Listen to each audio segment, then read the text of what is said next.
I accidentally built a routine that makes wasting time feel impossible. In this video, I'm going to break down every single thing that I've learned that makes you so productive that you just feel like you're cheating the system. Now, the first part is going to surprise you, and I'll tell you what I mean. Without further ado, put this video on full screen and let's begin. So part number one, make work brainless. Now, this is all about just separating thinking from execution. You see, most people, when they want to actually get real work done and they sit down and they want to be productive, the reason why they can't is because they're so in their head. They're just thinking about thousands of outcomes that haven't even happened yet. And that's simply because they haven't managed their mental energy and capacity yet. Now, here's what I mean.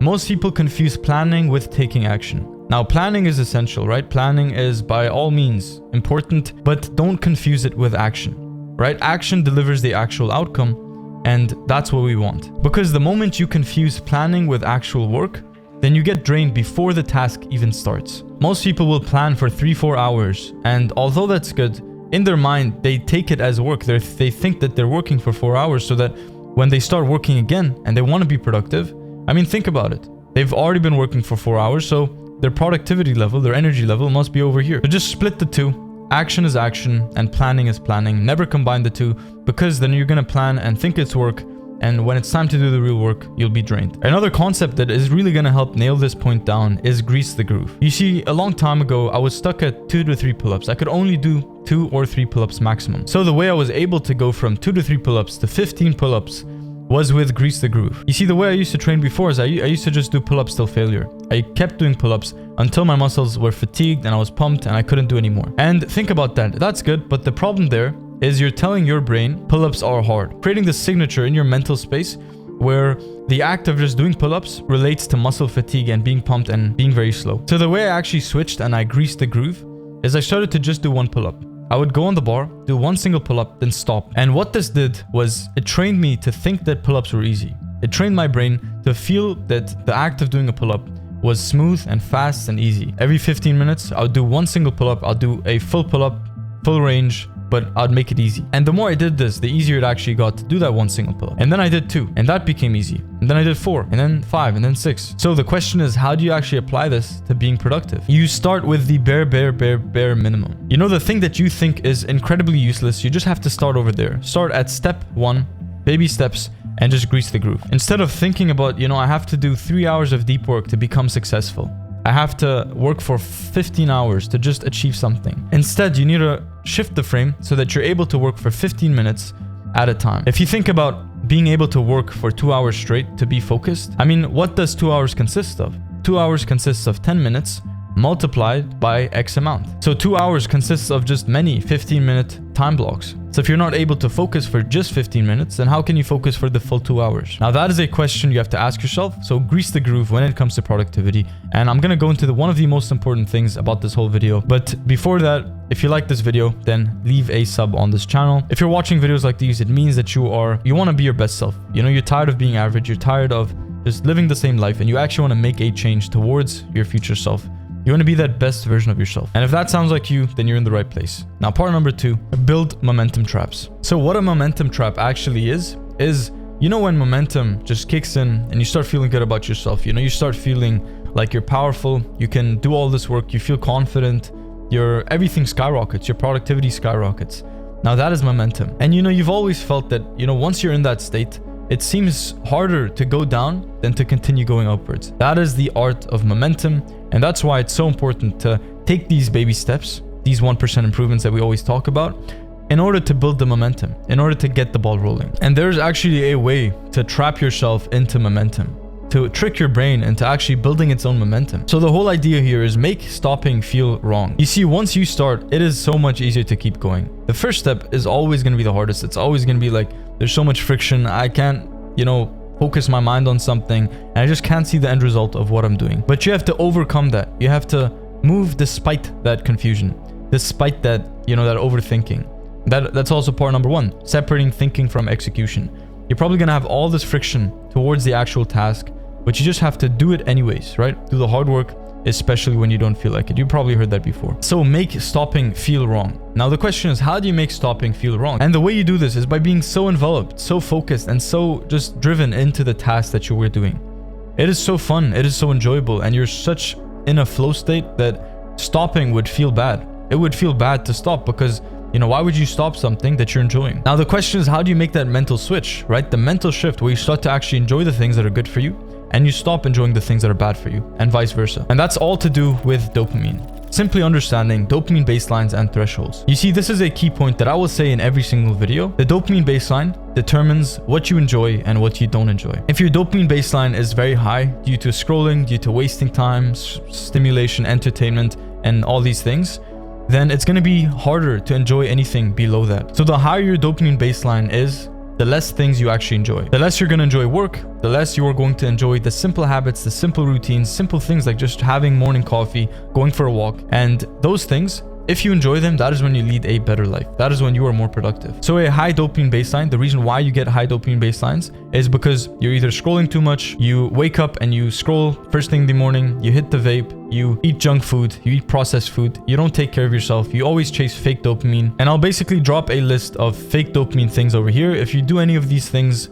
then you're raising your dopamine baseline. Now, on the other hand, lowering your dopamine baseline, having a lower dopamine baseline, just means that you will enjoy more of the good things. You will enjoy the deep work. You will find exercise, training, you know, going to the gym, fun. Everything you have to do, all the hard tasks, all the things that actually level you up and make you the best version of yourself, you stop finding them like chores. You stop finding them hard and you start actually enjoying them. And that is where we want to go. We want to go to the place where we're able to enjoy everything that we have to do to get to the next step. Because if that's the case, you won't get burnt out. You'll be able to go for years and years and years with a consistent routine, and you'll get ahead of 99% of people. So here are a couple of ways to build momentum traps. Number one is leave tasks intentionally unfinished. This will make it so that your brain actually craves completion. Now think about anything. You know, if you're doing anything and you stop when enjoyment is at its peak, that is when you're going to want to do it again. So you want to stop working. You want to stop the good habit when it is at maximum enjoyment. If you're reading, you'll get to a point where you're really enjoying yourself, and that is where you stop. If you continue for another 2 hours, you'll eventually get to a point where you find it boring. By stopping when something is enjoyable, your brain wants to do it again. So when you're working, when you want to be productive, find your edge, you know, just go and work and start working. And eventually your productivity will skyrocket. It will start to go up and up and up, and you'll feel good. You'll start to feel excited about the work that you're doing. And that is where you stop. That is where you take a break. Even though it seems that, you know, this is counterintuitive, you just have to stop there because that tells your brain, the same way with greasing the groove. You do one single pull-up and you can do more. It's so easy, but you still stop.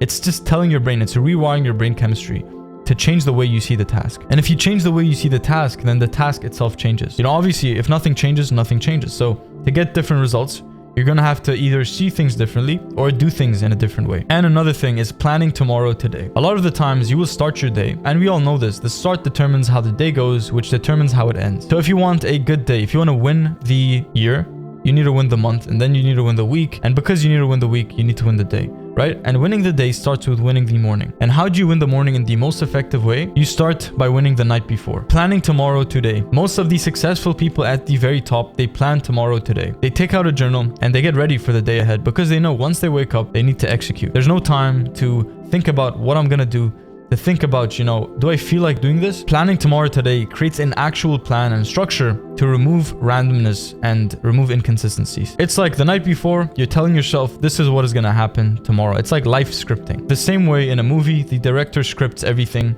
because he wants things to go a certain way. Because if he didn't script things, then the actors would say random things would happen, and that's not the goal. So the director intentionally scripts out the movie exactly the way he wants it to go. And as a result, it usually goes like that. So you need to script your life. You need to script your mornings, script your afternoons, and script your evenings. Because by doing that, you are telling yourself, this is how things are going to go. Obviously, sometimes, you know, you're going to have something that comes up, something changes, a plan changes, and you have to be flexible. But say 70% of the time, you will be able to stick to this plan. And the rest of the time, well, that doesn't even matter. Now, part number 3, the cognitive sprinter. So the trick to becoming so productive that wasting time feels impossible, that it's almost impossible to slip up and not do the work that you have to do, is this. You see, this goes back to Parkinson's law. If you give yourself 5 weeks to complete a task, it's going to take you 5 weeks, even if the task can be finished in a day, right? The time always expands or shrinks to suit the time that you give it. So if you're giving yourself 1 year to achieve all of your life goals, then chances are you'll achieve them in 2 years. But if you're telling yourself, I can achieve this only in 10 years, then it's going to take a long time. Now, time is of the essence. It's so important. If you can master your time, really you can master anything, and that is productivity as well. Now, if you really think about this, right?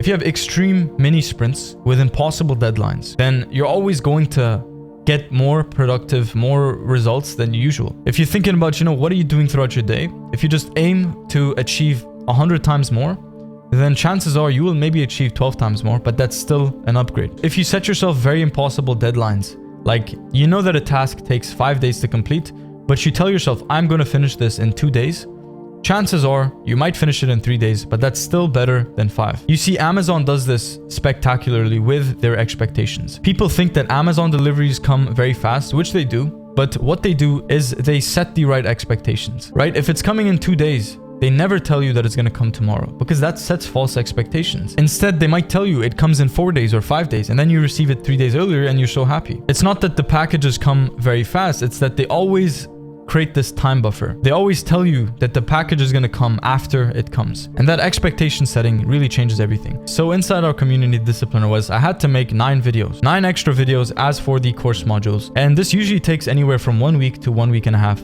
Everything from filming, scripting, filming, editing, and posting and checks and everything like that. It takes roughly 1 week. But I told myself I'm going to do this in 1 day. I set myself this extreme deadline. I'm like, 1 day, I'm gonna finish everything. And what happened was I didn't finish in 1 day, but I finished in 3 days. Now, 3 days is a lot better than the 1 week it usually takes. Now, think about that major goal that you have, those big ambitions, those big visions, all the things that you want to achieve. Now, ask yourself, you might think it takes 3 years, but ask yourself, what if you could do the work, all that work in 3 years and just condense it so that you could achieve that goal, that result in just 6 months? I mean, just play with that thought. Think for 1 second about, how it's gonna feel to just do all that work in all that time, to just cut out procrastination, to just have the identity of somebody who takes action, who's super productive, who's so productive that it feels wrong. It feels like you're so productive that you just have to achieve great things. And the final and most important thing here is this. Imagine for a second that you just had 2 hours of work per week. Just imagine that, right? In those 2 hours, you would definitely do 10% of what you currently do. Now, what does that tell us? That tells us that 90% of what you do is not necessary. If you just had 2 hours, then you would cut out anything that does not matter. Even if it matters 80%, you would remove it, right? You only take the things that matter 100%, that are so leveraged, so needle moving, and they actually create the results. So just constrict your time and imagine that you had way less time than you do. How would you approach your tasks? What tasks would you do? What things would you do? And how would your perspective on productivity actually change? Now, chances are it would change a lot just because you have no longer infinite time and it's not open-ended, but you actually have a tight deadline. Because if you have open time, if you have as many hours in the week to work on your craft, on your vision, on your whatever you want to work on, chances are you're going to waste a lot of it. So restricting your work days, not allowing yourself to work for an open-ended time and instead working for a set amount of time every day. So every day you have a plan where you tell yourself, I'm going to work for 6 hours today, for 7 hours, for 8 hours. I'm not going to work a minute after that. If I cross the minute, if I cross that amount of time that I wanted to work and I still feel like I'm not productive, or I still feel like I didn't get enough work done and I still want to do this and do that, it means that I wasn't productive earlier. And even if you want to get more done, you need to stop there and just reset and start fresh the next day. So this kind of productivity isn't luck. It is the combination of systems and discipline. Now, everything from the routines, the momentum, the habits, the consistency, these are not just they don't just come randomly.